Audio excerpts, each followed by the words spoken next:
Welcome to Feral Faith, where life is messy, but we're here for it all. I'm Cassidy. And I'm Amber. Two friends and moms just trying to survive and thrive in this wild, beautiful chaos.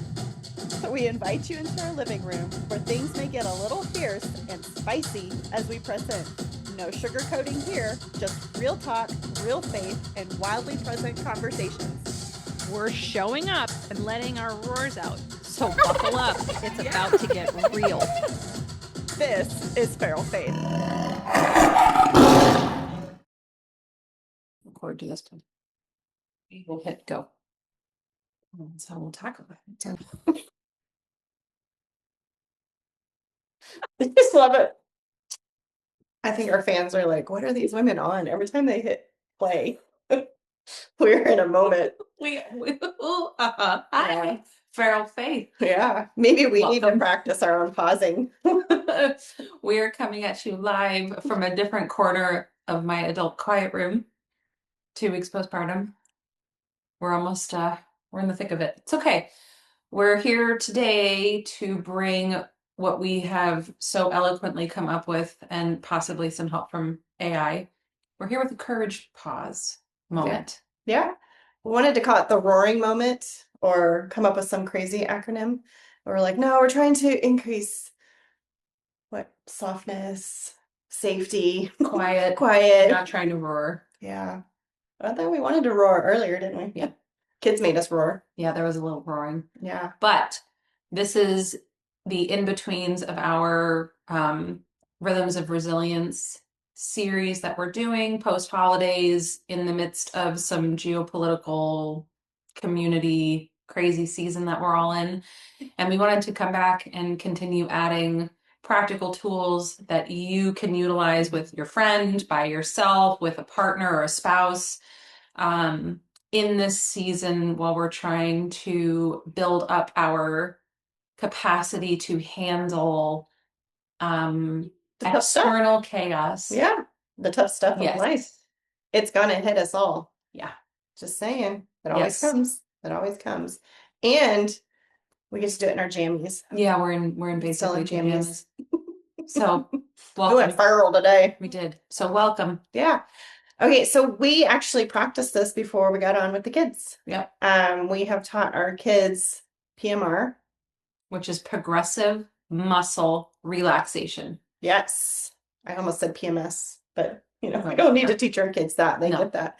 But PMR, where you kind of exaggerate the tightening of your muscles. So think of the children's song, head, shoulders, knees, and toes, but it's tightening up those muscle groups together. So squeezing, exaggerating the squeeze, really like pushing those muscles together and holding it. So taking a deep breath in, paying attention to those muscle groups as you squeeze, then hold it, and then maybe exaggerate a facial expression. Maybe you're facing anger, sadness, or overwhelm, or just something. Exaggerate it, hold it as long as you can, and then release your breath and release and relax. Take a few more deep breaths while you're doing as you're relaxing, and then do a check-in with your body. Do you have anything to add about the PMR? No, because you'll add. So it's like you start with your toes, like, oh, I'm gonna squeeze my feet really hard, then your legs. So you get your hamstrings, your calves, whatever, but like you do all of the things.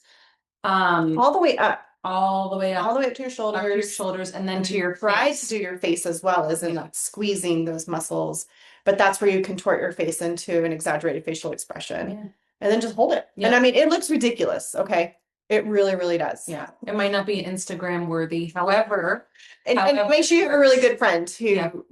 even if you laugh, it's okay. That's the point of this, is to reach an expression of relaxation in your nervous system, because when you are getting the overwhelm or overstimulation, or like the kids losing their minds, and you need your body, it's because there's energy that needs to be released, right? So Right. we don't have a whole lot in our culture of a way to go express that energy. Right. Because we're not being chased by bears, we're not out hunting and gathering. So our bears are things like bills or bad stuff at work, or fighting with your spouse or partner or a family member, or the guy who beeped at you on the highway. So it's Mhm. not the same. There's a bear, now I can go run away from it. We expel that energy and have a cathartic response. We have to be able to provide that for the body to release energy that it's not meant to be holding. So PMR, progressive muscle relaxation, is a great technique that you can use in your car, if you're sitting on your couch, if you're trying to get ready for bed, if you're up in the middle of the night, or you are, getting out of bed first thing in the morning and you're dreading work or dreading a meeting or whatever you have going on, it can really help settle the body, get out of fight flight mode, turn your whole brain on, and help you engage or go to bed, right? Like, you can be in this space that I can be calm Yeah. and continue. Yeah. So it's really good with toddlers. If you have kids in the evening, they're just going in circles, Yes. and they just are having a hard time settling. We use it before bedtime routines as Yep. well. Yep. I So- use it with my kids. Yeah, it's really good. We used it, after when the kids, Literally. we After- literally use it after lunch. Before we hit record. Yeah. You guys need to chill. So that happened. And it just gives a release. And then breathing. We did some deep breathing techniques. One that I've been trying to use lately is then the balloon. So it's where you fill up your belly, fill up that deep, then you hold it for a little bit, and then you release it through a pursed lip, as if you're filling up a balloon, or some Blowing of through a straw. blowing through a straw. Yeah. Shofars, something, that you purse your lip, and it's kind of a little bit slower release. And then maybe some noise that goes with it. So it's kind of vibration, it activates the vagus nerve, but it's giving a little bit more intentional direction of the slow breath. And then the kids can have their pretend moment of the balloon is then released in the room, and they make all the noises. So when a balloon releases and it makes that noise that's going around the room and everybody's laughing and thinks it's funny, if you can get them to simulate that noise, that also helps stimulate the vagus nerve. So they're doing the deep breathing and their stimulation of and it's fun for them. And they're just thinking it's a fun time. Oh, mom's going cuckoo again and making us do this deep breathing. And then the laughter happens, and then all the storytelling happens. And pretty soon there was lots of giggles and, bodily function expressions that were going on though. Yeah. And it's fun. And then it settles the room back down. Now we're in joy. We share joy memories.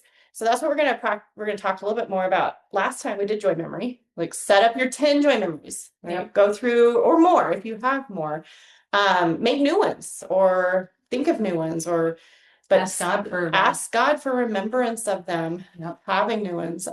We had a fun one this morning.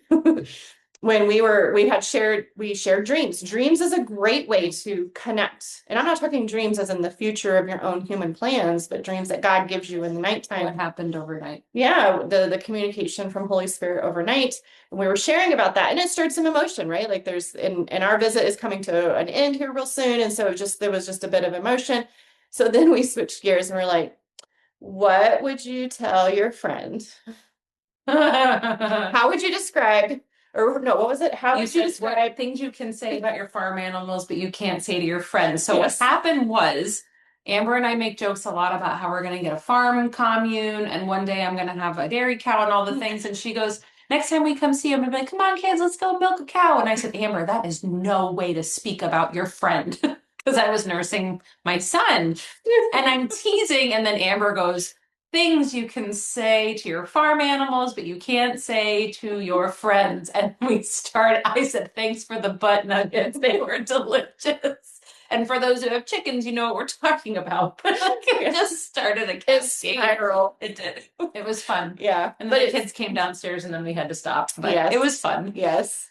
But it's things like that increase the joy, right? So it's the connection. So we attuned first, right? We listened to one another, we attuned, we had a moment, we get back to joy. Then we have all the chaos to deal with the children, and then we help them do it as well. And so it's not necessarily having to manage the chaos, it's just bringing shalom and peace into those environments. Yes.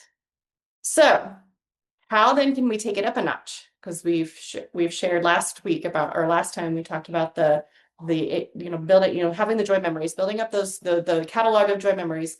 But how do then we take it to that place of settling to hear the Lord in those joy memories?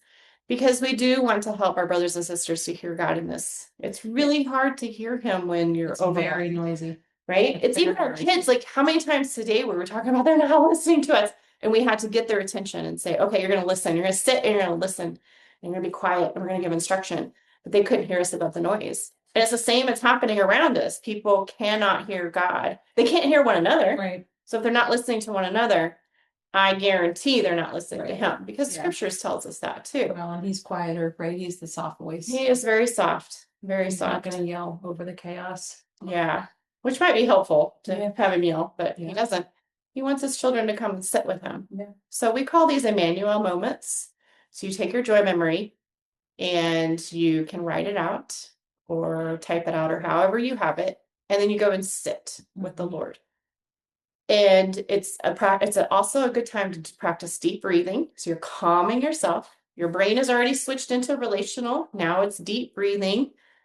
And you just simply ask him, where were you in the room, on the vacation, in this conversation, whatever that memory is that he, is stirring and said, where were you in the room? Where were you when we're laughing about farm animals and friends? Where were you in that? And just be quiet and let him speak. It can come as a picture. It can come as, a stirring of emotions. He can drop something in your spirit. My husband gets music a lot. A song will come to him. Mm-hmm. Yeah, like some kind of song, little tagline, right, that goes with it. Or I get song too. It's fun. It's a fun way to communicate with people. Yeah. When you get a song, because there's an emotion attached to it. There's a memory attached to it. So you just sit with it. And you can journal. You can be together and do it and share. That increases the mutual mind connectedness of Holy Spirit is with us and he's talking with us. It's amazing. And it's fun to do in a group too. Yeah. And watch him just move across the room. Opens up space. Maybe you didn't notice him in the room. Maybe you didn't even think about, well, what does God feel about this relationship or this moment, or just, it's a really neat way to attach to him. I think The Chosen does a really great way of illustrating how God is Emmanuel, Jesus with us, because there's several unscripted, if you will, times where he's just like sitting around the fire and they're telling stories or they're sharing things and there's laughter and joking, and it's bringing back that humanity of him. So this is a great way to actually tap into Jesus is all God, but he was all human. So this is how he would have connected with the people around him, is the sharing stories, the having the meals together, the remembrance, and being completely present in that. So it's a great way to rehumanize Jesus or God for anybody who's ever walked through traumatic instances in their life or has had very complicated male relationships, male or female, having complicated male relationships or difficult father relationships. This is a great way to start practicing like the rehumanizing of who the king is as Abba Father, which is such a challenging personal concept. Or our friend, right? Like he speaks to us in so many of his attributes. So that is for when we have our joy memories. You have that bank. You have those moments that he's talked to you. Now, for those who are going through difficult times and they want to try to understand maybe some of their trauma or some of their suffering or some of their loss or grief, or just processing things that are happening around them in their communities or their countries, is now you sit with a harder moment. So you ask the Lord, show me a moment that you want to speak to me on, or maybe there's just a recent reoccurring emotion or hard thing that you're going through. You sit with him in the same way. This happened. Where were you in the room? So when you have built up the joy moments, then joy simply means I am glad to be with you. The joy does not decrease in the hard moments. No. Which is really hard for us, I think, in our Western mind to realize there can actually be both at the same time. Right. There can be hard stuff going on, but he's glad to be with us through it. And we're glad to be with one another through it. Right. That hard thing is not pushing us away. Right. We're actually able to process the hard and then bounce back into joy. And joy is not like this superficial happy, you're walking around, disassociate from everything as if it's not bothering you. No, it's that bubbly it's like a bubbly, drunken presence. I don't even know how to explain when you're really in it with somebody and you're so immersed Mhm. in that. It's Mhm. like, I'm not going anywhere. it's like an right? intoxicating presence of, Mhm. I like, there's something that's very overpowering. It's a very sensual whole body experience of I'm in this moment right now. Mhm. Yeah, and it's not scary. It's Mhm. not something to, oh my gosh, I can't handle this. It's just we're here, or it's a Yeah. witness, It's right? the So, attuning. mhm. It's like you're really attuned with that person. Right. So as you sit with these, all the news or the hard times, the scrolling, or relationship problems, or just in general, Mhm. maybe you yourself don't feel settled in whatever you're walking through, the Emmanuel times of being quiet are really impactful, because I think if you have gone back and you've listened to some of our other podcasts where we've, interviewed, especially Dr. Heidi, the goal is to get back to rest. Right. Rest and digest. Rest and digest. We want to be a people who are walking in peace and shalom in these harder times. Yeah. So that's all I have in this moment for our, I think we call it Feral Faith Courage Moments. Well, we'll have a title here soon. Check it out on YouTube, Spotify, or Apple, or your Yes. listening platform, but it'll have a funny name Yes. at some point. Yes. And I'm telling you, go find a friend who has a baby, because those little babies produce, just the holding, the bonding, Their pheromones. Their make you pheromones. release oxytocin. It's Yes. great. Yes. Feel good hormones. Yes. Thankfully, I'm over that season of like smelling it and wanting one. I can just hand it back. All right, listeners, we hope that this has helped you. Let us know. Give us some feedback. Venmo's $5. Oh yeah, Venmo's $5.